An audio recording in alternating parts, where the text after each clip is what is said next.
Hello viewers, আশা করি সকলে ভালো আছেন।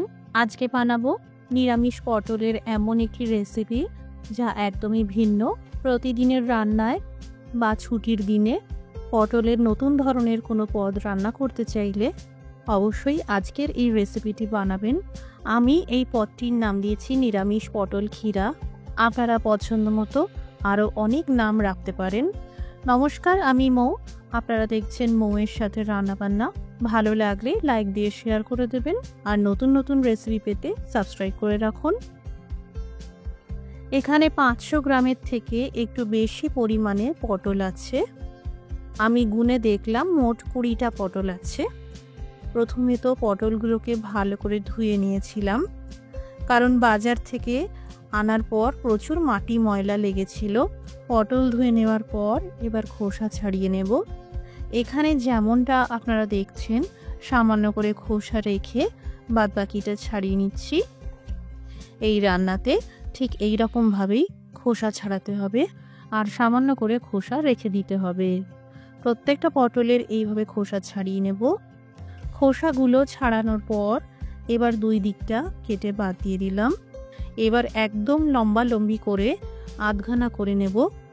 যেমনটা আপনারা ভিডিওতে দেখছেন, ঠিক এই রকমভাবে লম্বা করে অর্ধেক করে নিতে হবে। এছাড়া পটলগুলোকে মাঝ বরাবর জাস্ট আধখানাও করে নিতে পারেন, বা পটলগুলোকে গোটা রেখেই দুই দিক থেকে অল্প করে ছিটে দিতে পারেন। এখানে সব পটল কাটা হয়ে গেল। এবার আধা চামচ হলুদ গুঁড়ো আর আধা চামচ লবণ দিয়ে ভালো করে মাখিয়ে নেব। এখানে পটলগুলোকে ভাজার আগে এইভাবে লবণ আর হলুদ মাখিয়ে নেবেন। এতে পটল ভাজার পর একটা সুন্দর কালার আসবে। কড়াইতে দিয়ে দিলাম পরিমাণ মতো তেল, আর দিলাম 1 চামচ গাওয়া ঘি। প্রথমে ভেজে নিচ্ছি 1 মুঠো মতন কিশমিশ। আঁচটা একদম লোতে করে ভাজবেন, না হলে কিশমিশ পুড়ে গেলে পুরো রান্নাটাই খেতে ভালো লাগবে না। কিশমিশগুলো যখন এইরকম ফুলে উঠবে আর বাদামি রং হয়ে আসবে, তেল ঝরিয়ে তুলে নিতে হবে। এবার একই তেলে ভেজে নেব পটল। যেহেতু অনেকটা পরিমাণ পটল আছে, তাই আমি অল্প করে দিয়ে ভেজে নিচ্ছি। একসাথে সব পটলগুলো দিলে ভাজাটা ভালোভাবে হবে না। এখানে পটলগুলো জাস্ট হালকা সাঁতলে নিতে হবে, মানে হালকা করে ভাজতে হবে।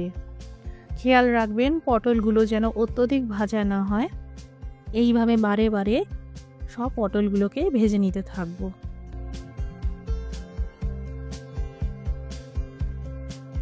একটি পাত্রে নিয়েছি 3 চামচ টক দই। এখানে আমি বাড়িতে পাতা টক দইয়ের ব্যবহার করেছি। আধা চামচ হলুদ গুঁড়ো দিয়ে দিলাম, 1.5 চামচ মতন জিরের গুঁড়ো দিয়ে দিলাম, আধা চামচ গোলমরিচ গুঁড়ো দিয়ে দিলাম, আধা চামচ সন্ধক লবণ দিয়ে দিলাম, 1/4 চামচ গরম মশলার গুঁড়ো দিয়ে দিলাম, সামান্য করে জল দিয়ে দিলাম। ভালো করে ফেটিয়ে নিতে হবে।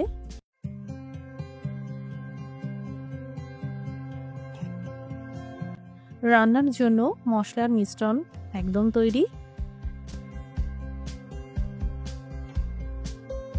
এবার অপর একটি পাত্রে কিছু পরিমাণ কাজু বাদাম দিয়ে দিলাম, তার সাথে 5টা আমন্ড বাদাম দিয়ে দিলাম। সামান্য জল দিয়ে বেটে নিতে হবে। চাইলে আপনারা 5 থেকে 10 মিনিট মতন এই বাদাম ভিজিয়ে রেখে বেটে নিতে পারেন। এবার লো আঁচে দারচিনি, একটা ফাটানো এলাচ আর কয়েকটা গোটা গোলমরিচ ফোড়নে ভেজে নেব। এবার দিয়ে দিলাম আদা আর কাঁচা লঙ্কার পেস্ট। এখানে আমি 1 ইঞ্চি সাইজের আদার একটা টুকরো আর 2টো কাঁচা লঙ্কাকে একসাথে মিক্সিতে বেটে নিয়েছিলাম, আর সামান্য জলে গুলে নিয়েছিলাম। কম আঁচে 2 মিনিট মতন ভেজে নিতে হবে। এবার দিয়ে দিলাম এই টক দই সহ মশলার মিশ্রণ।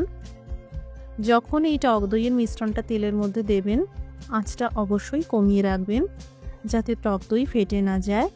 খুব ভালো করে ভাজতে হবে, যাতে দইয়ের মধ্যে থাকা জল শুকিয়ে যায় আর মশলা থেকে তেল আলাদা হয়ে যায়। মশলার মিশ্রণ ভাজার পর দিয়ে দিলাম কাজু আর আমন্ড বাদামের পেস্ট। আঁচটা লোতে রেখেই ক্রমশ ভাজতে হবে। ভাজতে ভাজতে দেখবেন তেল চারিদিক থেকে উপরের দিকে ভেসে উঠেছে, আর একদম ক্রিমি টেক্সচার তৈরি হয়েছে। এই পর্যায়ে দিয়ে দিতে হবে ভাজা কিশমিশ আর ভাজা পটল। খুব ভালো করে সবজির সাথে মশলার মিশ্রণকে মাখিয়ে নিলাম।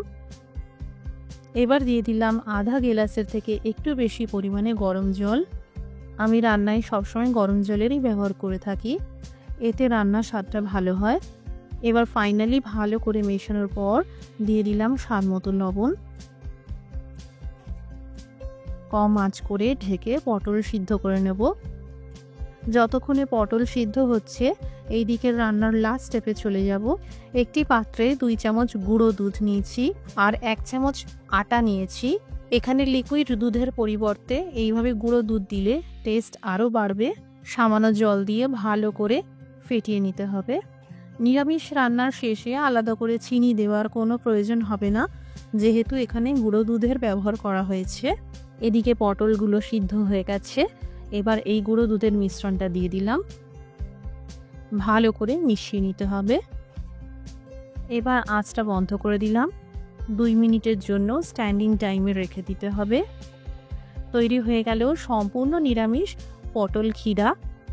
পটলের একটি খুবই সহজ রেসিপি আর একদম নতুন ধরনের রেসিপি, যা আপনারা শুধু নিরামিষ দিনেই নয়, পূজার ভোগেও দিতে পারবেন। এখনও এইভাবে বানিয়ে না থাকলে অবশ্যই বানাবেন, আর বাড়িতে বানালে কমেন্ট করে জানাতে পারেন কেমন তৈরি হলো। আজকের রেসিপিটি দেখার জন্য অসংখ্য ধন্যবাদ। সবাই ভালো থাকুন, সুস্থ থাকুন।